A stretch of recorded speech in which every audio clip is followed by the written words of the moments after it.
In the early 1970s, Hollywood's template for a male leading man was clear.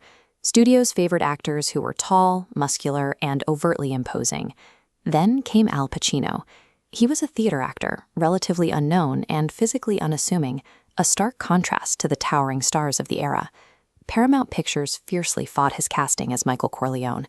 They wanted an established heavyweight presence, someone like Marlon Brando to play the next mob boss. Director Francis Ford Coppola refused to back down.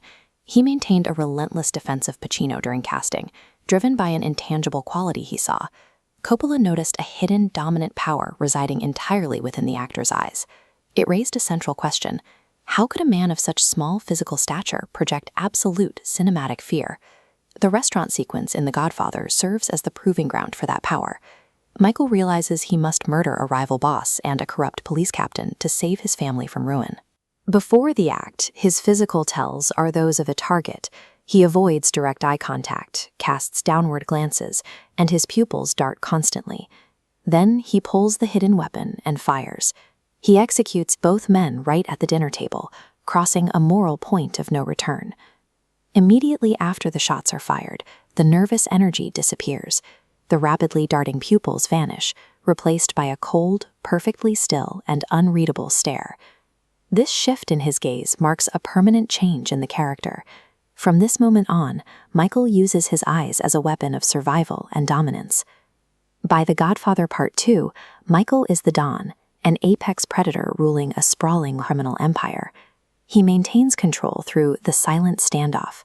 This is Michael's method of exerting absolute psychological power without ever needing to raise his voice or use physical force. He achieves this through absolute facial restraint. While other actors signal anger by shouting or furrowing their brows, Pacino reduces his expressions to a near-zero baseline. Consider the baseline metrics of human eye contact.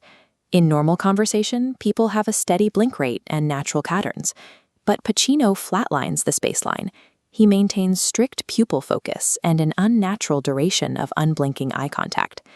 By stripping away overt emotion, Pacino turns the simple act of looking at someone into an active, unpredictable psychological threat. He uses the stare for tactical dismissal. When his sister Connie brings her fiancé to ask for money, Michael strips the man of his power by refusing to acknowledge his physical presence. He uses it for investigation. During a tense lunch with his brother Fredo, Michael locks on with an unblinking gaze.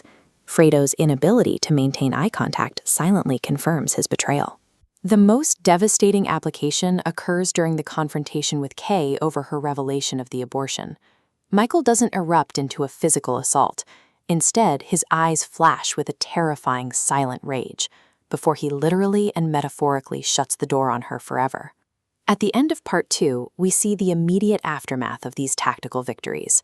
Michael sits in total isolation, rubbing his exhausted eyes. His weaponized gaze gave him absolute control over his empire, but it alienated everyone he loved and left him staring into his own hollow soul.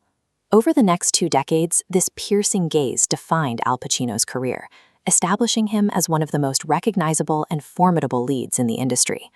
Despite his on-screen dominance, it took 9 separate nominations before he finally touched the golden Oscar statuette.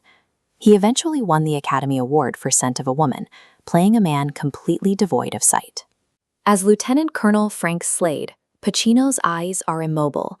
His pupils remain unfixed, drifting blankly through space. A moment of wonder. His greatest cinematic triumph required him to completely abandon the very physical weapon that made him a legend. The climax of the film, a disciplinary hearing at a prestigious school, serves as Pacino's final, ultimate silent standoff. Despite his immobile eyes, Slade dominates the room using his posture, his booming voice, and subtle head tilts to track his opponents. He is a blind man taking command of a room full of sighted men, calling out the moral corruption they refuse to see. Slade commands the hearing through pure perception. He doesn't need to see his opponents physically to make them feel entirely exposed. Cinematic power resides in the quiet, terrifying tension of a single presence that strips away all pretense and lays bare the human soul.